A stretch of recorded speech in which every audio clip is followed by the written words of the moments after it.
नमस्कार दोस्तों, stock market studies में फिर से एक बार आपको बहुत बहुत स्वागत है। तो आज मैं फिर से आपके सामने कुछ इंपॉर्टेंस कंपनी का अपडेट शेयर करने वाला हूं, तो वीडियो को पूरा लास्ट तक देखिएगा। और अभी तक अपने चैनल को सब्सक्राइब नहीं किया तो जरूर कर लीजिएगा। कंटिन्यूसली इंफॉर्मेशन और अपडेट्स पाने के लिए चैनल के ऊपर बने रहिएगा। तो चलो देख लेते हैं कौन सा कंपनी है इस वीडियो के अंदर। फर्स्ट जो कंपनी है जिसके बारे में चर्चा करूँ, उसका नाम आप देखेंगे, उसका नाम है life insurance corporation of India. इसको हम लोग LIC नाम से जानते हैं। देखिए, इस कंपनी के ऊपर एक अपडेट है जो मैं आपके साथ शेयर करने वाला हूँ।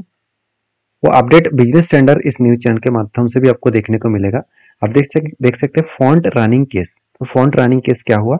LIC फायर्स एम्प्लॉइज, आप देख सकते हैं band by the SEBI from the stock market. मतलब जिसको LIC ने क्या किया, फायर कर दिया उस एम्प्लॉय को जिसको बैंड किया गया है सेबी के माध्यम से, और वो भी स्टॉक मार्केट से। तो एक बहुत बड़ी अपडेट तो नहीं है मेरे हिसाब से। फिर भी LIC ने जब इस तरीके से डिसीजन लेता है कोई भी गवर्नमेंट संस्था है, तो उसकी क्लैरिफिकेशन जरूर रहता है। तो LIC के ऊपर ऑब्वियसली आप देख सकते हैं मार्केट रेगुलेटरी जो सेबी है had lost year found that a dealer, मतलब जो डीलर इसका मिला LIC का, जो एक फ्रॉड केस कर रहा था, मतलब फ्रॉड रनिंग केस कर रहा था इस LIC का डीलर का। तो उस डीलर को क्या किया, LIC ने क्या किया, उस एम्प्लॉय को फायर कर दिया, मतलब एम्प्लॉय से बाहर कर दिया। और यहाँ पे देख सकते हैं was a प्रोसेसन sorry was a possession of non public information regarding जो एक्चुअली जो कंपनी का जो ऑर्डर था, उस LIC का जो ऑर्डर था, उस ऑर्डर को ना मानकर ही कंपनी के एम्प्लॉय काम कर रहे थे। तो जिस सेबी ने इसके ऊपर आरोप लगाया, जिसके चलते LIC ने क्या किया, वो सारे एम्प्लॉयज को फायर कर दिया। तो एक छोटा सा अपडेट है, वो अपडेट मैंने आपको इसीलिए दिखाया क्योंकि कंपनी अगर ट्रस्टेड हो, तो उसमें अगर मैनेजमेंट ट्रस्टेड हो, तो उसके ऊपर आपको हमेशा हर क्लियरिटी आपको होना चाहिए। क्योंकि LIC कोई छोटा मोटा कंपनी है, पहली बात, और इंश्योरेंस सेक्टर का लीडर है। क्योंकि टोटल 50% मार्केट शेयर इसी के पास है, 50% नहीं 60% के आसपास मार्केट शेयर इंश्योरेंस का इसी के पास है। बाकी सारे जो प्राइवेट कंपनी है और बाकी जो सरकारी कंपनी है, सबको जोड़ दिया जाए तो LIC के साथ टक्कर नहीं ले पाएंगे, इतने बड़े कंपनी है। क्योंकि LIC एक गवर्नमेंट कंपनी होने के नाते नाते भी देखा जाए तो LIC एक मार्केट प्लेयर इसी कारण के वजह से है, क्योंकि जब से LIC स्टार्ट हुआ तब से लेकर एक मोनोपोली जैसा बिजनेस एंजॉय कर रहा था। उसके बाद धीरे धीरे करके मार्केट में बहुत सारे प्लेयर्स आए और धीरे धीरे करके LIC का जो हिस्सेदारी है वो कम होता गया। अभी LIC के बारे में सिर्फ एक ही बात कहूंगा, जो लोग सोच रहे हैं कि LIC के ऊपर क्या फ्यूचर में मल्टीबैगर रिटर्न मिल सकते हैं, देखिए मल्टीबैगर तो नहीं मिलेगा, क्योंकि कंपनी का मार्केट कैप ऑलरेडी 5,70,000 करोड़ हो चुके हैं। हाँ, कंपनी आपको एक एवरेज लेवल का रिटर्न दे सकते हैं। जैसे कंपनी के, अगर मैं प्रॉफिट एंड लॉस के बारे में बात करूँ तो देखिए कंपनी एक साल में कितना रिटर्न दिया, 50%। तो 50 टू 40 टू 30 इस तरीके से परसेंटेज आपको अपकमिंग टाइम्स में आपको शायद देखने को मिले। क्योंकि कंपनी का प्रॉफिट ग्रोथ तो बहुत शानदार है, मगर कंपनी का सेल्स ग्रोथ उतना खास नहीं है। मतलब कंपनी का प्रॉफिट ग्रोथ ज्यादा क्यों है? क्योंकि देखिए कंपनी का जो एक बार लोग जो LIC मान के चलिए, एक बार अपनी LIC खरीदारी, कोई भी इंश्योरेंस खरीदारी किए, तो आप क्या करते हैं, हर साल में वो उसका प्रीमियम भरते हैं। तो प्रीमियम से क्या होता है, कंपनी का प्रॉफिट ऑटोमेटिकली जनरेट होता है। और सेल्स का मतलब क्या है, LIC का कोई नया कस्टमर आए तो उसको सेल्स माना जाता है। तो सेल्स का आंकड़ा इसलिए कम होता है और प्रॉफिट मार्जिन बढ़ जाता है, क्योंकि उसका जो प्रीमियम है उसको हर साल देना पड़ता है। तो उस प्रीमियम के कारण कंपनी सेल्स ना करके भी एक बार सेल्स करके प्रोडक्ट को, तो उससे हर साल वो बेनिफिट कमाते हैं। तो यही फायदा देखने को मिलता है इस कंपनी के ऊपर, जो एक बेस्ट पॉइंट ऑफ व्यू से देखा जाए तो अच्छा खासा बिजनेस का निशानी है। और इसीलिए कंपनी का रिटर्न ऑफ इक्विटी भी देखिए लास्ट ईयर में तीन साल में 5 साल में 100 के ऊपर है। तो बेस्ट तरीके से सिचुएशन देखने को मिले। और इस कंपनी के ऊपर मैं और एक बात आपको बता दूं, कंपनी का जो टेक्निकली चार्ट पैटर्न है, जहाँ पे एक पैटर्न्स बना था, एक नहीं दो मुझे पैटर्न्स दिखा। एक क्या बना, कफ बना, उसके बाद हैंडल बना। तो कफ विद हैंडल पैटर्न्स बनने के बाद फाइनली यहाँ पे क्या हुआ, ब्रेकआउट हुआ।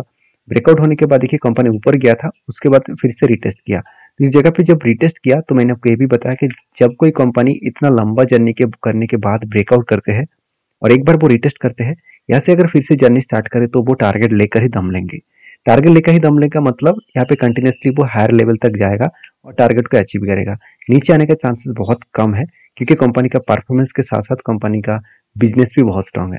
और दूसरी बात, कंपनी के दूसरे एक पैटर्न्स बना जो देखा जाए तो 20% के ऊपर एक रेंज बना, और इस 20% के ऊपर जब रेंज बने तो उसके ऊपर जब भी इस नीचे लेवल को रिटेस्ट किया तब एंट्री बना, और इस अपर साइड को वो टारगेट के लिए मैं जो टारगेट के लिए इंतजार करूंगा। तो दो तरीके से एक साथ ट्रेड बना, उस ट्रेड को मैं फॉलो कर रहा हूँ। आपके क्या ओपिनियन है जरूर कमेंट्स करना। नेक्स्ट जो कंपनी है उसके नाम है बैंक ऑफ महाराष्ट्र। देखिए बैंक ऑफ महाराष्ट्र के ऊपर भी मेरा एक शानदार तरीके से ट्रेड है, उस ट्रेड को मैं कंटिन्यू कर रहा हूँ। जैसे आप देखेंगे तो लंबा जर्नी के बाद एक क्या बना, कप बना, उसके बाद एक हैंडल बना, और इस कप को मैंने जब मार्किंग किया तब मुझे टारगेट निकल के आया करीबन करीबन 100 रुपीज के आसपास। तो 100 रुपीज तो नहीं है, 95.50 रुपीज के आसपास। तो इस तरीके से कुछ टारगेट निकल के आया, जो टारगेट निकल के आ रहा है करीबन 84% के आसपास।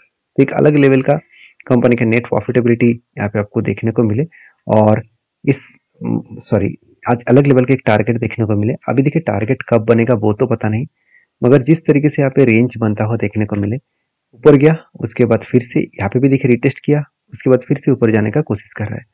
तो ये टारगेट मिलने में अगर 1 साल भी लगे तो भी कोई फर्क नहीं पड़ेगा, अगर 2 साल भी लगे तो भी कोई फर्क नहीं पड़ेगा, क्योंकि जो टारगेट निकल कर है करीबन करीबन जो टारगेट यहाँ पे कंपनी के ऊपर देखने को मिला 84%।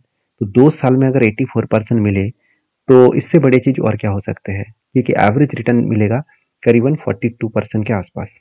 तो बाकी इस कंपनी के ऊपर टेल लेने का जो मेन मकसद था वो है कंपनी का परफॉर्मेंस, क्योंकि क्वार्टरली रिजल्ट देखा जाए तो कंपनी हर साल को बीट करके कंपनी आगे बढ़े, और बेस्ट तरीके से कंपनी का क्या हुआ, रेवेन्यूज बढ़ता हुआ देखने को मिले, एक्सपेंस को कंपनी कंट्रोल में रखे, और नेट प्रॉफिट 156 से 300, 700 और 1000 करोड़ के आसपास नेट प्रॉफिट देखने को मिले। तो बेस्ट तरीके से नेट प्रॉफिट यहाँ पे देखने को मिले हैं। तो एज ए इन्वेस्टर प्रोमोटर से लेकर एफआईडीएस पब्लिक के हिसाब से देखा है तो डीएस के पास तो होल्डिंग है, मगर प्रोमोटर के बाद पब्लिक और एफएस के पास होल्डिंग उतना ज़्यादा नहीं है, क्योंकि इस तरीके से गवर्नमेंट कंपनी के ऊपर सबसे ज़्यादा इन्वेस्टमेंट पब्लिक करते हैं, मगर पब्लिक को यहाँ पे ज़्यादा होल्डिंग नहीं मिला। क्यों? क्योंकि प्रोमोटर के पास ज़्यादा होल्डिंग्स है, तो जब वो होल्डिंग्स बेचेंगे तब बाकी लोगों को होल्डिंग शायद ज़्यादा मिले। तो बाकी क्या राय है आपका जरूर कमेंट्स करना, क्योंकि इस कंपनी के ऊपर अगर life time long life time देखा जाए तो कंपनी 10 साल 5 साल 3 साल में एवरेज जो रिटर्न निकल के आ रहा है, तो वो 3 साल में सबसे ज़्यादा रिटर्न मिला 200% का, और 1 साल में 139%, बाकी देखिए 6 मंथ में 27%, 3 मंथ में 30%। तो एक अलग लेवल का कंपनी प्रॉफिट यहाँ पे दे चुके हैं। तो बाकी आप किस तरीके से सोचते हैं इस कंपनी के ऊपर जरूर कमेंट्स करना। नेक्स्ट जो कंपनी है और एक गवर्नमेंट बैंक है जिसका नाम है पंजाब नेशनल बैंक, जो इंडिया के थर्ड लार्जेस्ट पीएसयू बैंक है। तो इस कंपनी के ऊपर बहुत सारे लोगों का डाउट सही है कि सर कभी भी अगर घोटाला का केस देखने को मिलता है तो वो पीएनबी बैंक के ऊपर ही होता है। क्यों? क्योंकि पीएनबी बैंक एक ऐसा बैंक है, वो कॉर्पोरेट को लोन तो देते हैं, वही कंपनी को लोन देते हैं जो कंपनी फ्रॉड करते हैं।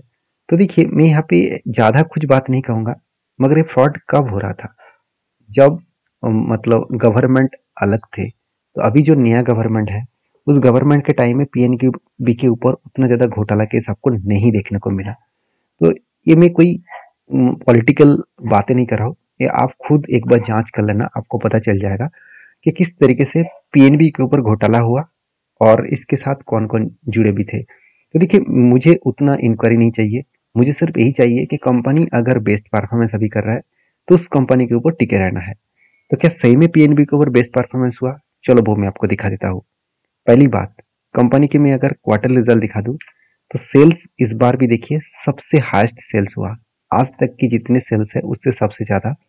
एक्सपेंस को कंपनी कंट्रोल में रखे, उसके बाद नेट प्रॉफिट एक अलग लेवल का नेट प्रॉफिट देखने को मिला। तो नेट प्रॉफिट भी हाईएस्ट है, साथ ही साथ कंपनी का एक्सपेंस भी कम है, इंटरेस्ट भी पेमेंट किया, सब कुछ करने के बाद कंपनी का नेट प्रॉफिट अच्छा दिखा।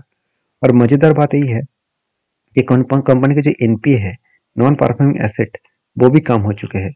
अगर वो उसी के बारे में बात करूं तो कंपनी का अर्निंग पर शेयर भी देखिए आज तक की सबसे हाईएस्ट अर्निंग पर शेयर देखने को मिला।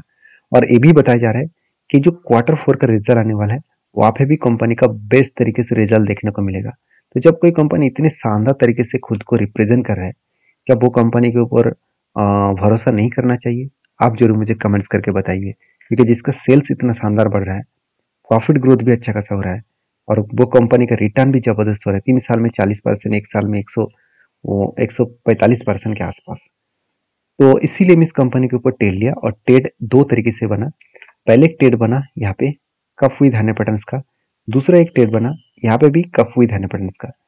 तो दोनों ट्रेड में फर्स्ट ट्रेड जो है उसका टारगेट नज़दीक है, और सेकेंड टारगेट का बहुत ऊपर है। तो मैं दोनों टारगेट को एक साथ अचीव कराऊंगा, क्योंकि मेरा एंट्री फर्स्ट लेवल में है, और मैं इस लेवल से अगर टारगेट तक देखूँ तो ऑलमोस्ट 70 to 80% के आसपास टारगेट मिलने का चांसेस है। तो बाकी देखिए, अगर इस टारगेट 2 साल में मिले तो भी कोई फर्क नहीं पड़ेगा। तो आपकी क्या राय है जरूर कमेंट्स करना, क्योंकि इसका लाइफ टाइम जो हाई है, इसी हाई के नीचे यहाँ पे टारगेट बना है। लाइफ टाइम हाई एक्चुअली यहाँ पे है 230 के आसपास, उसी के नीचे टारगेट बना है। तो जब से मोदी गवर्नमेंट ने एक बात कही पार्लियामेंट में कि सरकारी कंपनी आगे चल के एक बहुत बड़ा धमाका करेगा, तो अगर निवेश करना है तो सरकारी कंपनी के ऊपर निवेश करिए, इस तरीके से कुछ पार्लियामेंट में उन्होंने खुद पब्लिकली उन्होंने बताया। तब से लेकर गवर्नमेंट कंपनी लगातार हाई करते चले जा रहे हैं। तो इसका मतलब ये नहीं कि ब्लाइंडली आप किसी कंपनी के ऊपर निवेश करें, सारी चीज़ों को ध्यान से पढ़िए, स्टडी करिए, उसके बाद काम करिए। वीडियो अच्छा लगे तो प्लीज़ लाइक करिए। Thank you.